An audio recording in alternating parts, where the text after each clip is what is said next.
We're rolling. And action. Quiet on set. Action. I heard that shit in the movie. He's like, I've always wanted to say that. Yeah, I was like, man, I want to say that shit low key. Where you going? Why? Everybody say bye, Duchess.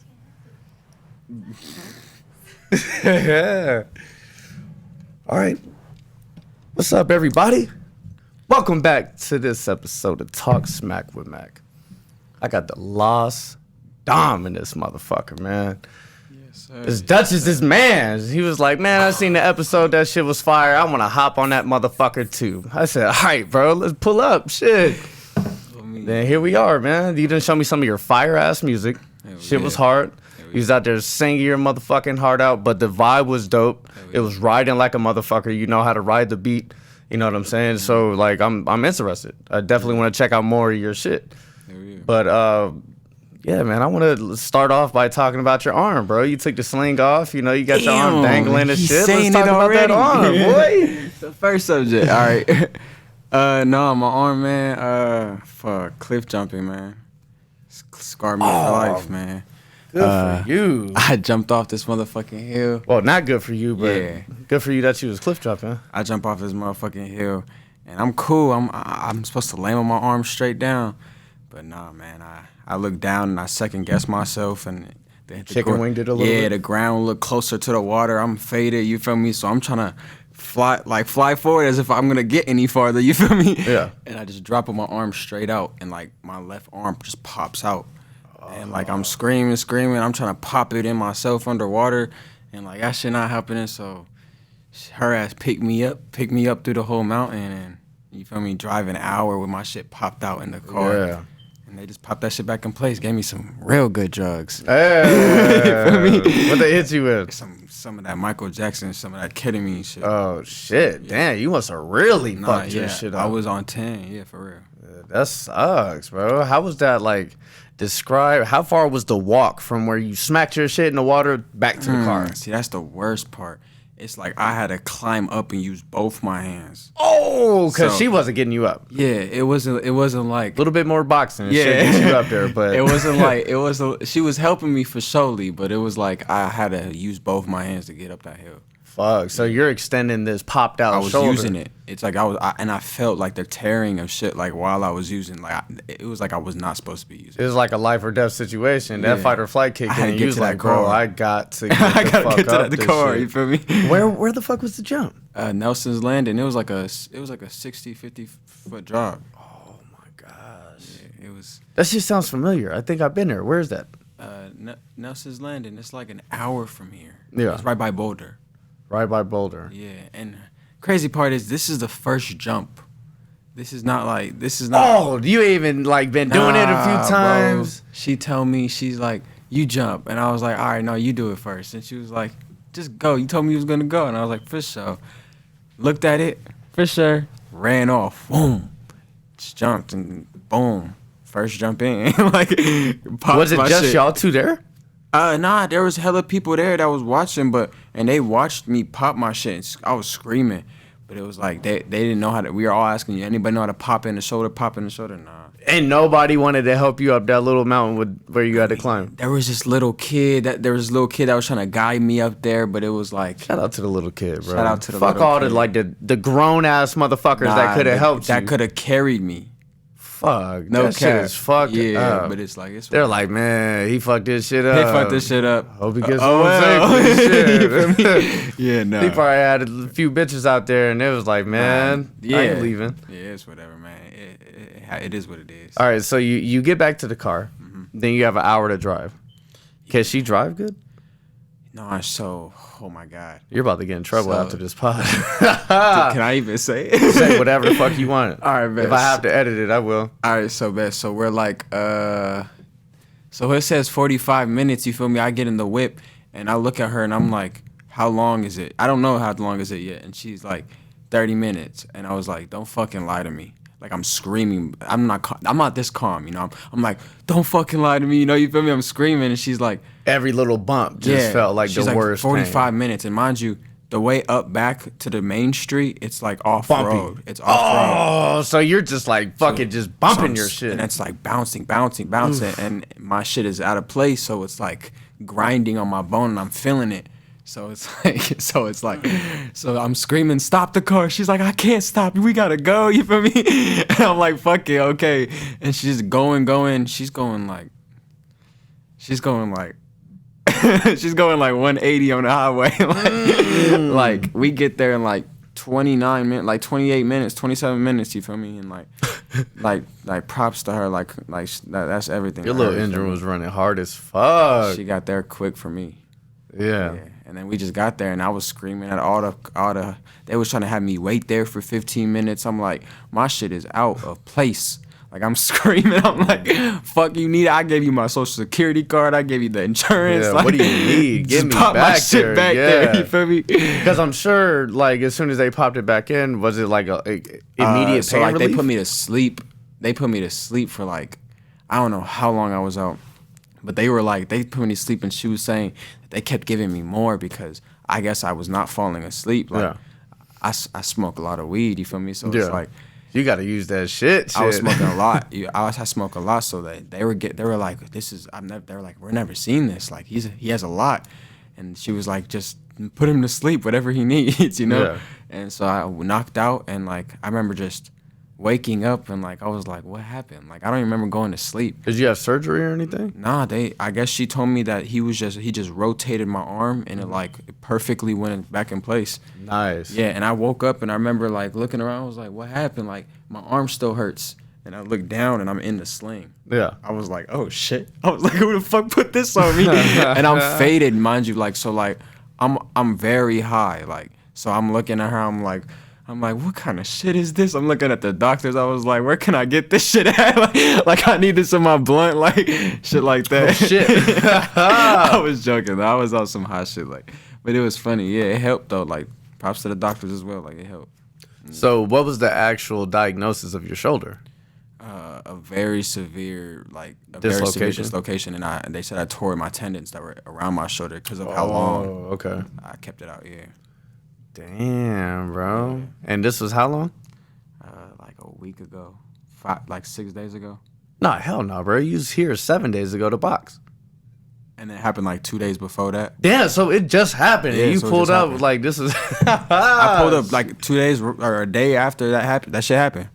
Yo, the fact that like y'all still pulled up. Hell yeah. That's what's up. And then I performed like 3 days ago. You feel me? I performed with the sling on. I ain't take it off. Everybody knew. Yeah, I see the little videos and shit. Yeah, hey, Had shout to. out to you, bro. Had to, man. So what's the recovery? You said like 6 to 8 weeks? Boy, it's like, damn. It's like, that's what they're saying. And it's like, they told me I was going to be off the sling in a week, but how it's feeling, it's like, You're like, fuck no. I could barely even lift my arm. Like, I could barely even put my shirt on or, like, take my right sleeve off. You feel me? Yeah. It's like I have to have her do it or something like Is that because of pain or is that because like you because haven't used the muscle, so it's kind of almost. I might use this term wrong. Somebody's gonna kill me in the comments. Like your muscle atrophied, right?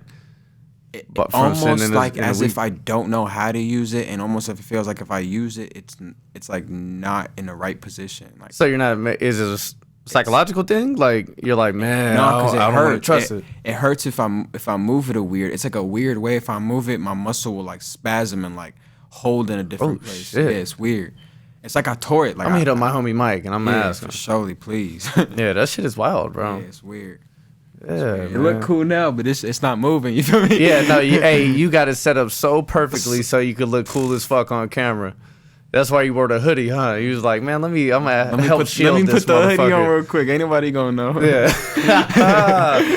Yeah, well, the when first you're question out. when you're done, when you recover and shit, you know, the 8 weeks, 6 weeks, whatever it may be, when you're ready to box, man, we'll build that little thing back up. That's the plan. Yeah, man. Yeah, that's the plan. You a righty?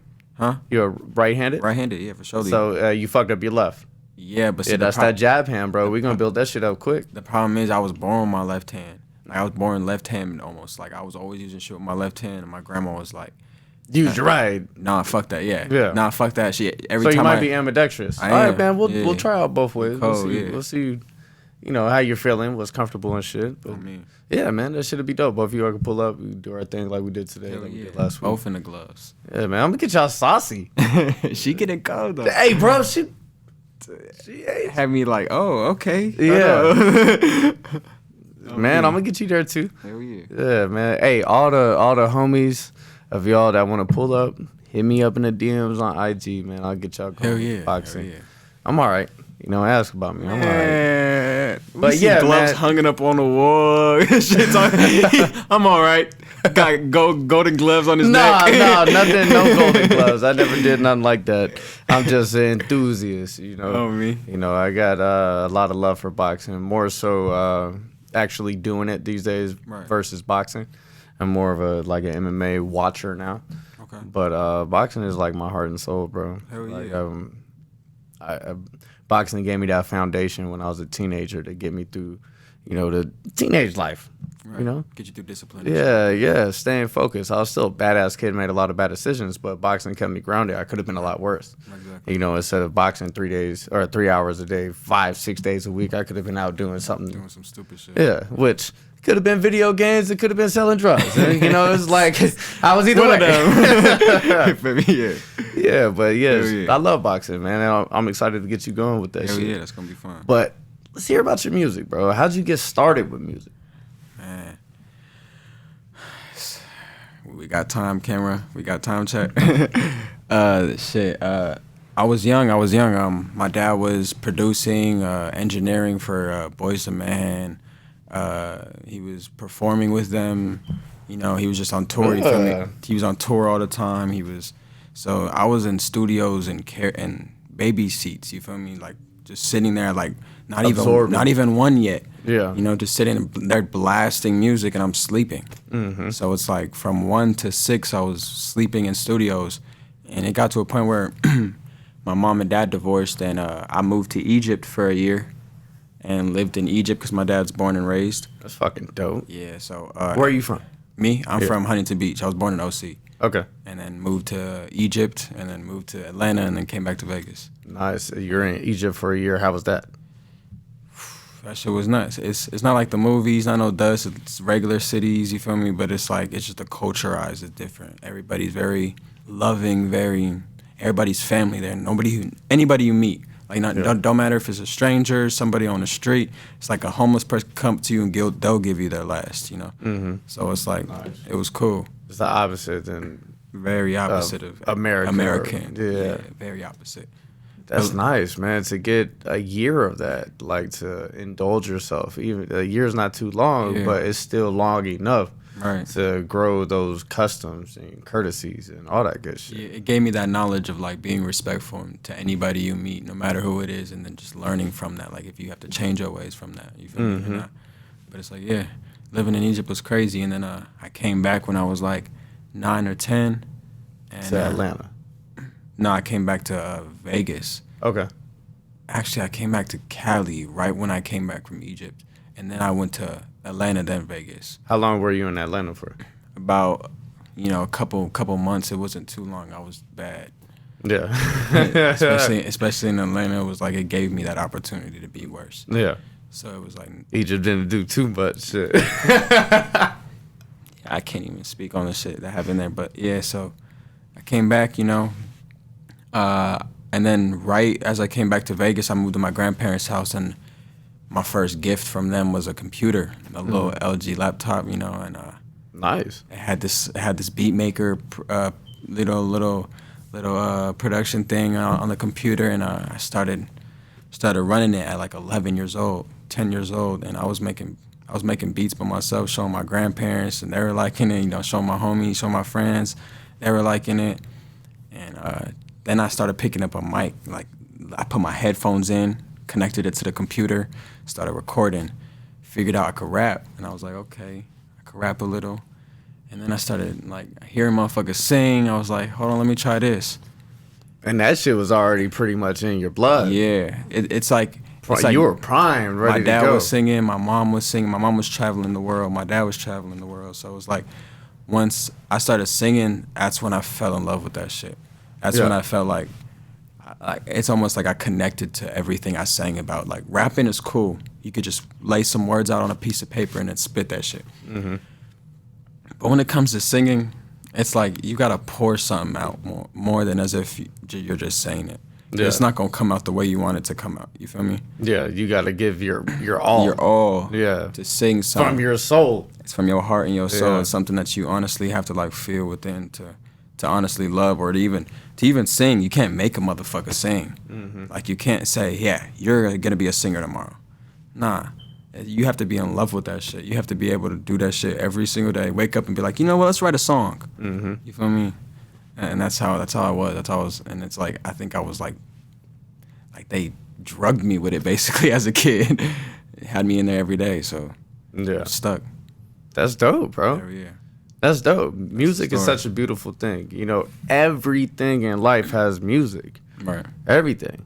Even if you're, just walking through a forest. There's music all around, bro. Yeah, just there's a rhythm listen. everywhere. There's a rhythm everywhere, yeah. Just listen to the sounds, natural sounds in the world. Everything is so beautiful if you just listen. And being able to go into the studio and put a song together, especially these days, you have so many different sounds and instruments, and just you could take whatever, like you could say some shit into a microphone and then mix it up and make it sound like a whole different type of thing or another instrument. Especially these days, most of these motherfuckers is going in there spitting bullshit, spitting shit that's like they're not even really living, or they're not really even doing, or it doesn't even like. Oh yeah, it doesn't even cooperate with their life no more. People are always gonna. Shit was fucking me up. People are always gonna like front to sell. Yeah. But like that's something that I could never do, and I would never want the people around me to front. I could understand like stretching your words a little bit, but pretending to be something that you're not is silly to me. It's never gonna work. But at the same time, you make a bag off it. I'm not gonna hate. I'm gonna be like, damn, keep on lying, bro. You fucking, can make you're a bag off money. it. The wall's gonna fall eventually. Eventually, because you're gonna run out of shit to talk about. You're gonna run out of shit to hide. Man, for real. Yeah, how many things can you put over something to hide it? You feel me? It's like it doesn't work too much. Yeah. Do you meet a lot of people that are like that? Especially being in the studio and shit all the time? I feel like the music industry itself is that. Yeah. It's that, especially like whatever we just defined, it's that. It's like just you got certain people that will come to you and actually be genuine, and that's the people you need to hold on to. Yeah. Because the music industry now, it's all about people wanting to either make money off you or make money with you but gain more. Yeah. So it's like, and the animosity is always higher. You feel me? It's like they want to be better than you. It's like you never could just meet somebody, gain that energy, fuck with them, click with them, be cool with them, and then make money together and be like, yeah. It's never like that no more. I've realized that, right? Because, I've been meeting a lot of artists. Right. You know what I'm saying? I've been doing this, not a long time, but I've been doing this for a little while now. Right. Met a lot of people. And I tell everybody all the time, bro, if I like them, I'm going to introduce you to my boys. Exactly. I want you to work with my homies. I fuck with you. I think their shit is dope. At least meet them. If y'all don't vibe like musically, that's one thing. Let's show up. Yeah. Like let's make some fucking magic. And like you said, it's not really like that. I can send that invite to 100 people, but how many are gonna show up? Wow, say that shit again. How many people really want to work? How many people are gonna put them egos aside? That's one thing. That's another thing that I've realized with meeting a lot of people, and I'm not thinking of anybody in particular. I'm just ingesting everything, and I have an opinion. I feel like people in the beginning that haven't accomplished shit have an ego, and it's like you can't have an ego without having at least some success. And your friends and family and a few people on the outside that fuck with your shit, that's not success to me. I mean, I feel like even at that point, that's when you shouldn't even pay mind to what that ego even has to say. You feel me? Like, even if you have to like ego, that's where it gets tricky. Sorry to cut you off, because I'm thinking like Kanye had an ego like a motherfucker. Oh, yeah. But it's like subject. The homie had like super success as a producer before that ego really started I guess fueling itself with his rap career, which I fuck with. Ye, I love Ye. Ye just says a lot. Yeah, That's him. you watched the documentary? Yeah, I watched a lot. Yeah, It was good. He's just a unique person. Yeah. Can't really say too much about. So that. he's an anomaly, right? Yeah. He's one of those guys that have an ego before success, before I guess for him super success, Right. and it's okay. You're one of the few. I just like being humble, bro. You know I'm what not I'm even saying? go cap, but he is. I'm not. Props to Kanye though. He is a GOAT. He's one of the best of all times. You know, to whatever he does, producing music, he's one of the best. So we can't say too much. but He's the anomaly. he's just he's just he's just that one person that will get by with anything. Yeah. Anything he says. Yeah. I feel that, bro. Yeah. Talksmackwithmac.